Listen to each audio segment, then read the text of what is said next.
Kementerian Pendidikan menekankan kepentingan literasi dalam kalangan murid terutama apabila memasuki peringkat menengah. Hasil daripada sesi lipat urus KPM menepati ada sejumlah murid yang masih belum boleh membaca walaupun sudah menamatkan pengajian di peringkat rendah. Dan ini bukan perkara baru, bukan kata semata-mata disebabkan oleh COVID-19. Even sebelum datangnya COVID-19 pun, ini merupakan salah satu cabaran utama di mana murid masuk ke sekolah menengah masih belum boleh membaca. Sebab itu saya jelaskan tadi bahawa saya telah berbincang dengan Ketua Pengarah Pendidikan Malaysia untuk melihat apakah pendekatan yang mungkin berbeza yang kita boleh gunakan dalam konteks literasi ini bagi membolehkan pengajaran membaca itu dapat dilaksanakan dengan pendekatan yang bukan sahaja berdasarkan suku kata tetapi pendekatan yang berbeza, mungkin fonetik dan sebagainya. Tambahnya, pendekatan itu bertujuan memberi pendedahan kepada murid pelbagai kaedah untuk membaca dan bukan hanya tertumpu kepada satu, iaitu melalui suku kata. KPM sedang berusaha mewujudkan kaedah baru supaya intervensi dapat dilakukan lebih awal sekaligus membantu murid untuk belajar membaca dengan lebih berkesan.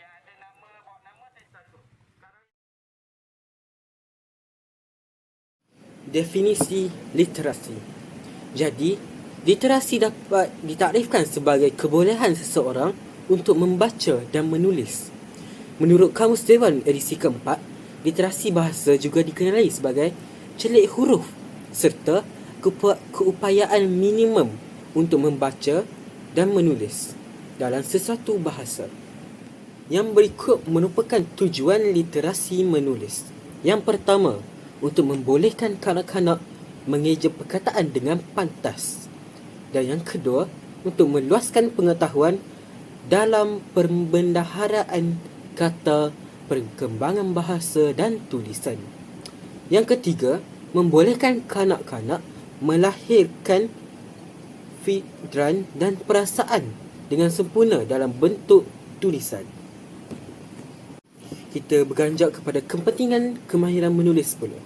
Yang pertama, antara kepentingan kemahiran menulis adalah supaya kanak-kanak dapat mempelajari cara dan teknik penulisan yang betul. Yang kedua adalah untuk membolehkan kanak-kanak menulis dengan kemas, cantik dan tersusun. Dan yang ketiga, kanak-kanak dapat memahami apa yang ditulis oleh mereka. Dan yang keempat, kanak-kanak dapat membaca apa yang ditulis, iaitu peringkat kemahiran menulis PPT. Jadi, seperti mana yang kita tahu, setiap literasi bahasa mempunyai 3 peringkat. Yang pertama adalah peringkat pera. Yang kedua adalah merupakan peringkat mekanis. Dan yang ketiga merupakan peringkat yang paling atas, iaitu peringkat mentalis. Jadi, peringkat-peringkat ini dapat dibahagikan kepada 2, mengikut penulisan dan juga pembacaan. Jadi, kami akan terangkan tentang peringkat-peringkat penulisan. Yang pertama merupakan peringkat pra menulis. Jadi, peringkat pra menulis ini merupakan peringkat di mana tempoh masa murid-murid disediakan dengan aktiviti-aktiviti menulis sebelum mereka dapat mengenali huruf-huruf dengan kemas dan betul. Jadi dalam tempoh masa ini, latihan otot-otot, tangan dan jari serta koordinasi tangan dan mata diberi kepada murid-murid dari awal lagi supaya mereka dapat meneruskan kepada peringkat-peringkat yang seterusnya seperti peringkat mekanis dan juga peringkat mentalis.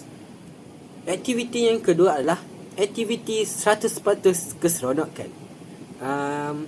Saya menamakan aktiviti ini 100% keseronokan kerana di dalam aplikasi ini terdapat hampir 100 ataupun lebih daripada permainan yang akan memanfaatkan kanak-kanak dengan literasi untuk memahami literasi dan dapat melatih mereka. Jadi mereka tidak akan cepat bosan lah, sebab bukan ada hanya satu saja, ada lebih daripada 100 ataupun lebih kurang begitulah. Berikut merupakan arahan bagi aktiviti 1 tentang aktiviti mewarna dan mengenal pasti mesti. Yang pertama, kanak-kanak dikehendaki untuk mewarna huruf ataupun gambar tanpa melebihi garisan gambar tersebut. Yang kedua, huruf atau gambar yang telah diwarna akan menjadi jawapan untuk soalan yang disembunyikan. Yang ketiga adalah kanak-kanak akan diberikan arahan untuk mencari gambar petunjuk yang ditampalkan dan disembunyikan di persekitaran mereka untuk dilekatkan bersama gambar jawapan. Okey, Assalamualaikum anak-anak cikgu. Okey, hari ni cikgu ada aktiviti yang menarik untuk kamu. Setuju tak? Jadi aktiviti cikgu ke hari ni cuma nak bagi kamu seronok je. Dan dalam masa yang sama kamu akan belajar. Tapi kamu tak nampak lah. Tapi kamu akan belajar. Okey. Okey, jadi mula-mula cikgu nak kamu pilih mana-mana gambar, lepas tu kamu colour. Asalkan jangan keluar pada garisan tersebut. Kau faham? Faham. Warna je kan? Ya, warna je. Baik.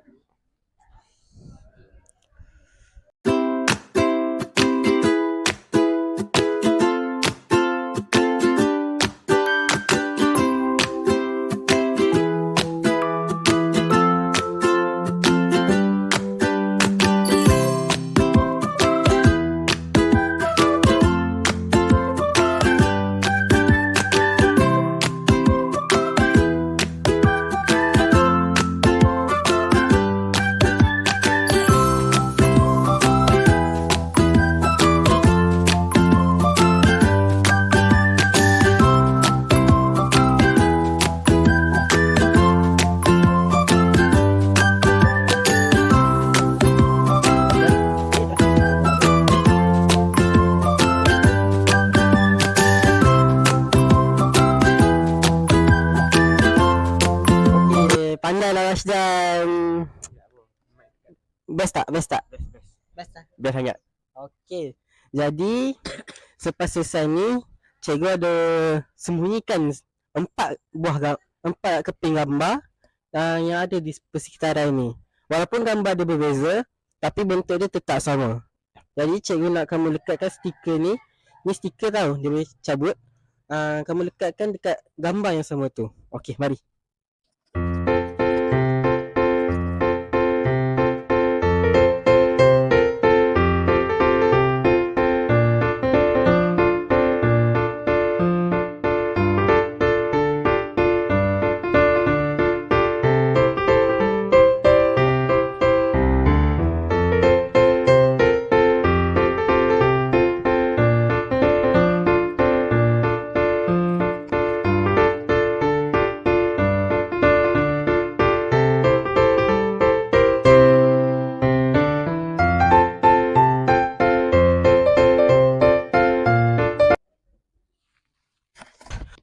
Okey, baiklah. Jadi yang berikut tadi merupakan aktiviti yang saya lakukan lah untuk anak-anak murid saya. Jadi kenapa saya buat aktiviti ni? Aktiviti ni bukan aktiviti pramenulis. Walaupun tidak nampak seperti aktiviti pramenulis, tapi ianya secara tidak langsung telah melatih koordinasi mata dan tangan mereka untuk bekerja dengan baik. Jadi walaupun nampak sebegitu, murid-murid akan have fun sebab mereka akan berseronok sebab mereka bukan sahaja duduk sahaja di setempat, mereka juga menggunakan psikomotor mereka dengan bergerak-gerak mencari gambar yang disembunyikan dan mereka kepadangkan. Jadi bila apa perkara yang gambar yang dipadangkan itu sama, jadi mereka akan rasa seronok lah. Jadi proses pembelajaran itu akan rasa seronok untuk anak-anak murid. Mereka akan rasa selesa. Begitu sahajalah untuk aktiviti pertama pra-menulis. Sekian, terima kasih. Kebaikan aktiviti mesti. Jadi di antara kebaikan aktiviti mesti adalah aktiviti mesti dapat mengasah fokus murid. Mengapa? Kerana apabila mereka mewarna gambar ataupun gambar tersebut, mereka tidak boleh melebihi garisan itu. Jadi hal ini secara tidak langsung akan mengasah fokus murid, dan selain daripada itu, mereka juga dikehendaki untuk mencari gambar yang seakan sama dengan gambar yang diwarnai mereka tersebut. Jadi mereka akan menumpukan lebih perhatian apabila ingin mencari gambar-gambar tersebut yang disembunyikan. Yang seterusnya adalah melatih pergerakan jari dan tangan. Jadi apabila mereka mewarna ataupun melukis sendiri tulisan ataupun lukisan, hal ini akan melatih pergerakan jari dan tangan dan akan mengaktifkan otot-otot jari mereka. Jadi hal ini kan secara tidak langsung akan menyediakan mereka untuk peringkat-peringkat yang seterusnya, seperti peringkat mekanis yang kita tahu di mana peringkat mekanis ini memerlukan kanak-kanak tersebut untuk menulis dengan kemas dan cantik. Yang ketiga adalah untuk melatih pergerakan mata.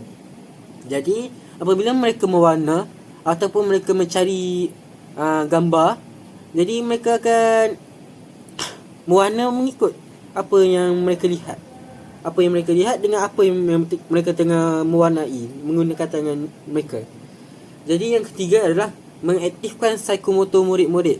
Mengapa aktiviti mesti ni dapat mengaktifkan psikomotor murid-murid?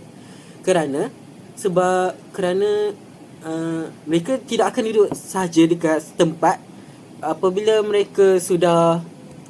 kanak-kanak tersebut sudah mewarnai gambar yang dikehendaki untuk diwarna, jadi mereka akan pergi berjalan di persekitaran mereka untuk mencari gambar-gambar yang seakan-akan sama dengan apa yang diwarnai mereka. Jadi hal ini secara langsung tidak akan menyebabkan kelas atau aktiviti itu menjadi bosan lah, sebab dia tidak akan duduk dekat tempat sahaja. Jadi berikut merupakan kelemahan aktiviti mesti yang dikenal pasti oleh saya. Jadi yang pertama adalah jika dilakukan secara berulang kali aktiviti mesti ini, murid akan cenderung untuk merasa bosan. Jadi kita sebagai guru sebenarnya dapat mengolah aktiviti mesti ini dengan gambar-gambar lain, ataupun dengan memberi carangan menambah baik dengan menukis benda lain selain daripada benda-benda di persekitaran ataupun benda maujud sendiri. Yang kedua adalah aktiviti mesti ni mesti menggunakan pensel warna dan bukan warna air. Kerana apabila menggunakan warna air, hal ini akan menyebabkan kerosakan pada kertas A4 tersebut. Kertas A4 ataupun gambar. Jadi berikut sahaja merupakan kelemahan aktiviti mesti mengenal pasti. Aktiviti yang kedua adalah aktiviti 100% keseronokan. Saya menamakan aktiviti ini 100% keseronokan kerana di dalam aplikasi ini terdapat hampir 100 ataupun lebih daripada permainan yang akan memanfaatkan kanak-kanak dengan literasi, untuk memahami literasi dan dapat melatih mereka. Jadi mereka tidak akan cepat bosan lah, sebab bukan ada hanya satu saja, ada lebih daripada 100 ataupun lebih kurang begitulah. Oh, Rashdan, kamu ni asyik main ML je. Sikit-sikit Mobile Legend. Menarik je. Ni game ni boleh mengasah benda. Aduh, rasa minta kamu dari segi lain. Jadi cikgu nak tunjukkan kamu lah. Ada satu aplikasi ni akan membantu kamu dalam kat sekolah lah. Okey. Jadi aplikasi ni bernama 100% keseronokan. Jadi kenapa 100% keseronokan? Sebab ada 100 game yang melibatkan literasi. Jadi mari saya tunjukkan kepada kamu.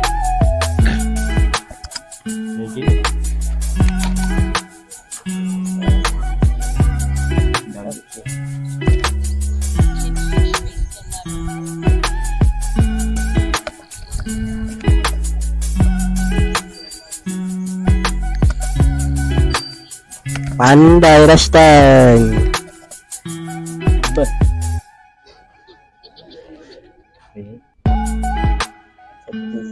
Jadi game ni bukan ada satu je Rashdan. Ada banyak je Rashdan. Sekejap kita try satu lagi. Jadi kamu takkan cepat rasa bosan lah. Sebab ya tengok ada beratus game. Mantap. Okey. Ini kau buat. Ini bukan latihan.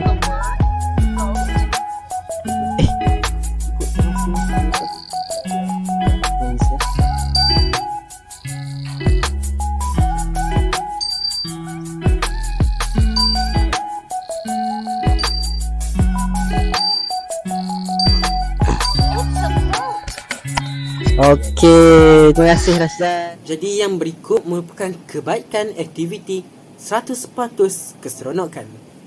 Jadi yang pertama adalah aktiviti ini mudah untuk dilaksanakan kerana seperti yang kita tahu aktiviti ini merupakan aktiviti TMK di mana aktiviti ini hanya dapat ditekan di hujung jari sahaja, iaitu penggunaan telefon pintar.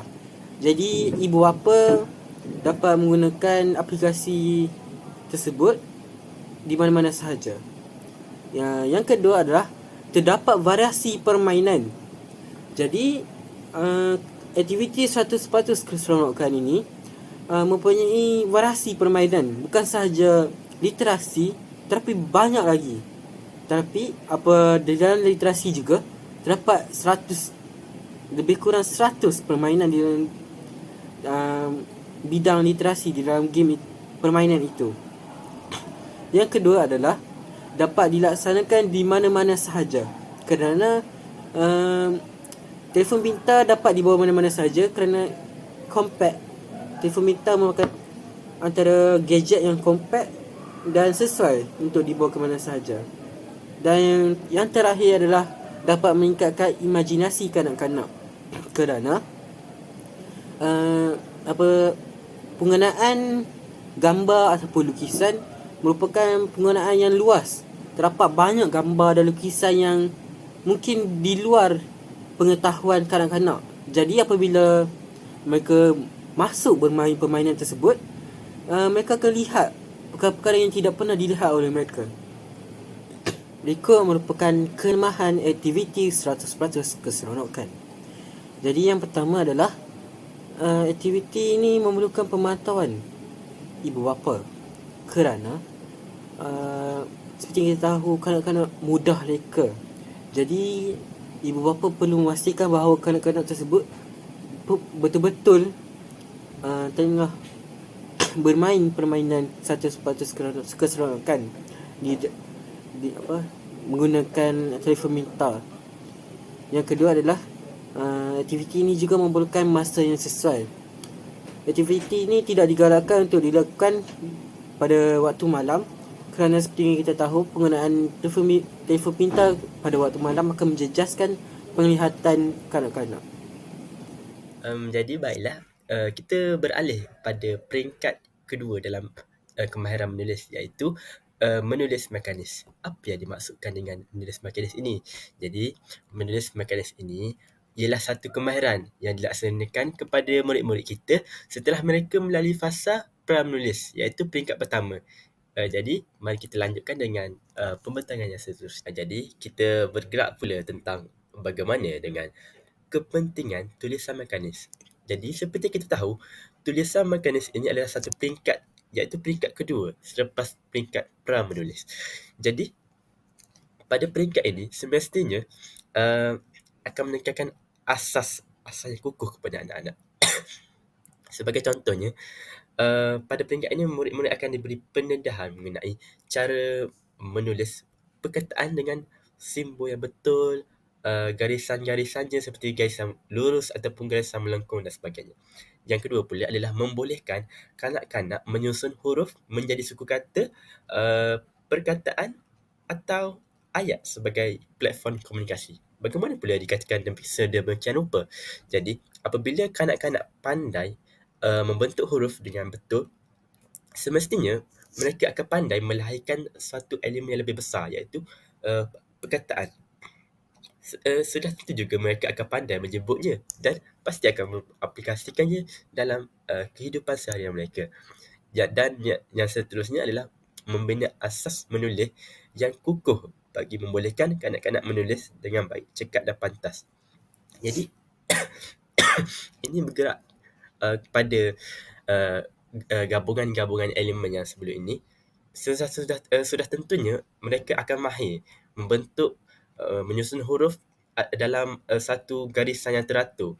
Jadi sudah tentunya mereka akan menjadi lebih mahir dalam membentuk huruf ini, dan bentuk huruf ini juga akan mempengaruhi cara bacaan mereka. Jadi kita akan memperkenalkan satu aktiviti menulis mekanis yang diberi nama Clear Networker.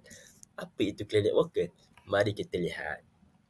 Jadi bagi aktiviti menulis mekanis, saya telah memperkenalkan satu alat bantu mengajar yang dinamakan sebagai Clear Networker. Apa itu Clear Networker? Jadi saya akan berikan sedikit penerangan mengenai Clear Networker. Clear Networker merupakan satu alat bantu mengajar yang dibuat khusus untuk melatih dan merangsang kebolehan menulis mekanis dalam kalangan murid. Saya telah memfokuskan hanya huruf vokal sahaja yang diberi penekanan dalam aktiviti ini. Mengapa? Kerana huruf vokal ini mempunyai peranan yang penting sebagai elemen membunyikan dalam sesuatu patah perkataan.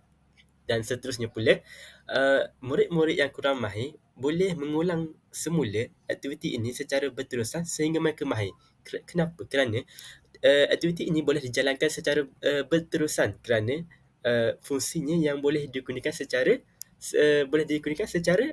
kita semula. Jadi kita akan beralih pada objektif aktiviti ini dijalankan, iaitu aktiviti Clear Networker. Pertamanya, murid-murid dapat menguasai kemahiran menulis mekanis atau tulisan tangan agar mudah dibaca. Hal ini kerana apa? Kerana apabila murid secara berterusan melakukan aktiviti menyambung titik huruf vokal ini, sudah pastinya mereka akan ditanamkan dengan ingatan yang kukuh mengenai bagaimana tulisan itu ditulis. Jadi sudah tentunya penulisan huruf ini amat sempurna dan mudah dibaca. Seterusnya pula adalah melatih pergerakan latihan otot tangan, otot jari, deri motor dan sebagainya bagi perkembangan fizikal normal kanak-kanak. Yang ini bagus kerana apa? Kerana murid-murid akan lebih mantap dari segi segala otot-otot tangan mereka. Sesungguhnya boleh belajar huruf vokal yang lebih kompleks, iaitu huruf konsonan yang akan dipelajari selepas huruf vokal.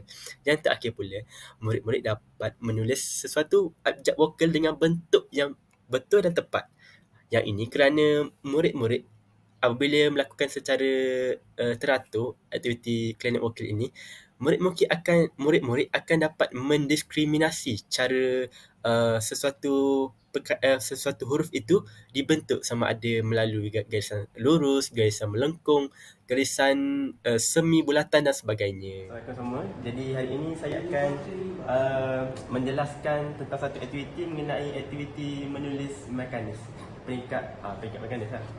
Jadi ini merupakan satu alat bantu mengajar yang dibuat khusus untuk menguji tahap kefahaman murid terhadap bentuk huruf vokal.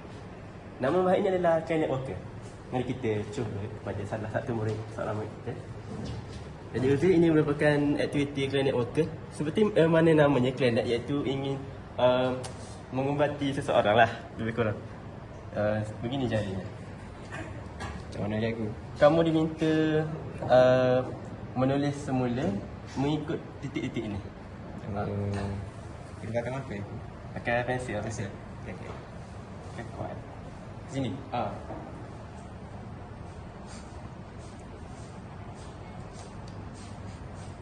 Yang ni.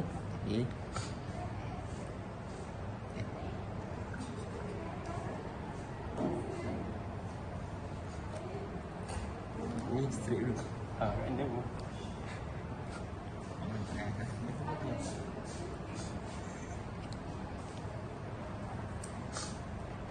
Ni saya cikgu berikan satu penerangan sedikit lah.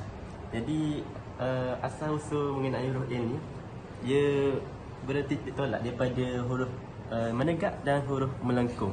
Jadi secara tidak langsung kamu akan tahu asas membuat A. Sesungguhnya pandailah dalam membina huruf A pada hari di kemudian hari. Dan di sini pula huruf E.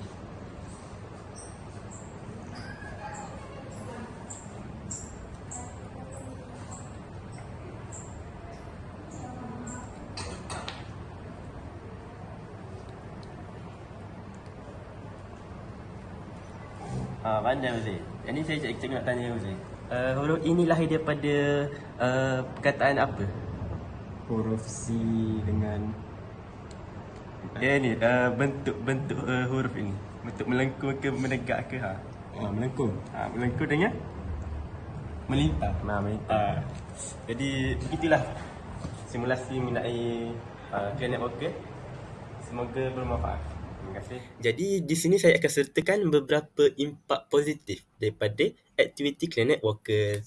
Jadi yang pertamanya, murid dapat mendiskriminasi huruf-huruf vokal dengan betul. Mengapa? Kerana apabila murid-murid melakukan aktiviti ini, sudah tentunya mereka dapat membezakan antara garisan-garisan yang tertentu. Contohnya, garisan melengkung A dengan garisan melengkung E. Ia akan sama kan, tetapi sebenarnya berbeza. Jadi akan melatihlah murid untuk membezakan antara garisan ini, mendiskriminasi. Seterusnya adalah meningkatkan kepekaan tangan murid terhadap huruf-huruf vokal. Hal ini kerana apabila murid-murid mengulang cara pelaksanaan huruf-huruf vokal itu terbentuk, sudah pastinya akan meningkatkan jeri motor tangan murid-murid dan ingatan yang kukuh mengenai sesuatu huruf vokal itu. Dan yang seterusnya pula adalah melatih murid untuk menulis huruf vokal dengan betul. Di sini, kita dapat melihat murid-murid akan belajar mengenai cara penulisan huruf vokal dengan betul, mengenai permulaan cara menulisnya, iaitu garisan melengkung dan garisan menegak. Jadilah huruf A. Dan yang terakhir, sudah pastinya murid dapat membezakan jenis garisan yang membentuk huruf vokal. Yang ini sudah sama seperti tadi, iaitu mendiskriminasikan. Murid-murid telah pandai untuk menilai dan menganggap bagaimana garisan sesuatu huruf vokal itu terbentuk. Baiklah, untuk peringkat yang terakhir, seperti yang kita sedia maklum, dalam sesuatu aktiviti yang kita jalankan, kita tidak akan terlepas dalam elemen kelemahan, dan cadangan penambahbaikan perlulah dilakukan bagi memastikan alat bantu mengajar yang kita wujudkan pada masa akan datang akan menjadi lebih baik daripada yang kita buat sekarang ini. Seterusnya memberikan impak yang positif kepada anak-anak yang kita mahu ajar. Jadi pertamanya, berdasarkan analisis saya terhadap bahan alat bantu mengajar yang saya wujudkan, iaitu Planet Walker, saya mendapati alat bantu mengajar ini terlalu statik, di mana murid-murid tidak memerlukan sebarang aktiviti lasak dalam melaksanakan aktiviti ini. Jadi seperti yang kita sedia maklum, kanak-kanak suka akan aktiviti yang bersifat rancak, seperti berlari, mencari barang-barang tersembunyi. Jadi satu pendekatan perlulah diterapkan dalam alat bantu mengajar ini supaya ianya menjadi lebih lasak, seperti berlari dan sebagainya. Selain itu juga, kelemahan yang ketara dalam Planet Walker adalah tiada bahan grafik yang berwarna-warni di sekitar permukaan kertas itu. Jadi ia sedikit sebanyaklah dapat merencatkan, ataupun orang kata tidak menarik lah, kerana budak-budak kan suka perkara yang menarik seperti berwarna-warni ke gambar-gambar yang besar, untuk menarik minat mereka dalam melaksanakan Planet Walker dengan secara berkala. Jadi saya sertakan beberapa cadangan penambahbaikan lah dalam apabila bermain aktiviti Planet Walker ini, iaitu perlu ada tayangan video mengenai cara pembentukan vokal, huruf vokal. Jadi perkara ini perlu dibuat bagi memberi pendedahan kepada anak-anak sebelum melaksanakan aktiviti tersebut, iaitu mereka dapat melihat bagaimana huruf vokal dibentuk, iaitu mengenai tangannya, bagaimana huruf-huruf itu dibentuk. Contohnya garisan lurus, menegak dan sebagainya. Selain itu juga, bagi memeriahkan ataupun menaikkan semangat mereka melakukan aktiviti ini secara konsisten, kita perlulah memasang lagu, iaitu bertambahkan huruf vokal seperti A, E, I, O, U, macam tu. Jadi mereka akan lebih minat untuk melaksanakan aktiviti ini sepanjang hari. Seterusnya dapat memberikan mereka pelajaran yang berguna, iaitu mahir dalam menulis huruf vokal. Jadi setakat itulah daripada saya saja. Baiklah, kita beralih kepada peringkat seterusnya, iaitu penulisan mentalis ataupun dipanggil menulis mentalis. Seperti yang kita tahu, kemahiran menulis mentalis ini ialah untuk pelahiran idea, perasaan, memberi maklumat, bercerita dan sebagainya. Kemahiran mentalis ini melibatkan proses kognitif dan perlu dipupuk melalui latihan-latihan yang berterusan sehingga kemahiran tersebut dikuasai dengan mantap. Kemahiran menulis secara mentalis ini hanya diperkenalkan oleh guru kepada murid-muridnya setelah mereka menguasai kemahiran menulis secara mekanis. Seterusnya, kita akan beralih kepada aktiviti menulis mentalis. Nama aktiviti yang kita berikan ialah khazanah peribahasa. Jadi, apakah itu khazanah peribahasa? Aktiviti menulis mentalis yang kita bagi ialah khazanah peribahasa. Khazanah peribahasa ini ialah bagi membolehkan murid-murid meramal sesuatu peribahasa. Dan ramalan peribahasa yang bersesuaian dibuat oleh murid berdasarkan gambar yang ditunjukkan. Dan murid perlu berfikir secara kritis bagi menghasilkan sesuatu peribahasa. Jadi, apakah tujuan ataupun objektif aktiviti khazanah peribahasa ini dijalankan? Yang pertama ialah murid dapat melahirkan fikiran secara bertulis. Yang kedua ialah murid dapat melahirkan idea berpandukan simbol atau gambar. Maksudnya, murid dapat menyatakan peribahasa dan maksudnya melalui gambar yang diberikan. Yang ketiga ialah aktiviti berterusan membolehkan murid menguasai pelbagai peribahasa yang dapat diaplikasikan dalam penulisan. Assalamualaikum dan selamat pagi. Pada hari ini kita akan jalankan satu aktiviti iaitu menulis mentalis. Jadi aktiviti yang kita akan lakukan ialah khazanah peribahasa. Jadi apakah itu khazanah peribahasa? Jom kita buat satu simulasi berkenaan aktiviti khazanah peribahasa. Okey Rashdan, jadi apa itu aktiviti khazanah peribahasa? Jadi cikgu akan berikan sedikit maklumat tentangnya. Kamu senaraikan 3 peribahasa yang kamu boleh buat berdasarkan gambar ini. Okey, bulat dulu. Bulatkan gambar yang kamu boleh berikan peribahasa. Okey, yang kedua. Satu lagi. Baiklah, sekarang cikgu nak kamu tulis peribahasa yang kamu boleh buat berdasarkan gambar yang kamu bulat tu. Faham tak? Okey, tu gambar letak di bawah tempurung kan. Jadi tulis peribahasa. Okey. Anda chat. Okey, ini sebab kita. Okey. Okey. Anjing ni, kucing dia dah.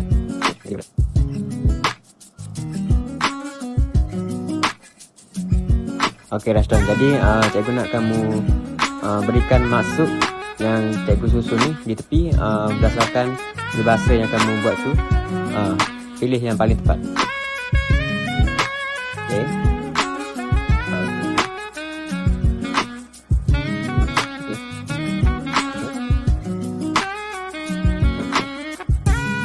Baiklah, seterusnya sama juga macam aktiviti yang kita buat tadi. Cikgu nak kamu senaraikan 3 peribahasa berdasarkan gambar ni. Okay, yang pertama kamu bulat dahulu 3 warna.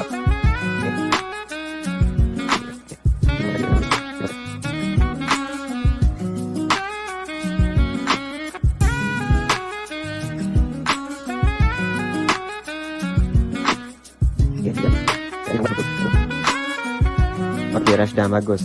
Jadi cikgu nak kamu sesuaikan maksud peribahasa itu. Sekarang kita pilih. Okey, tengok.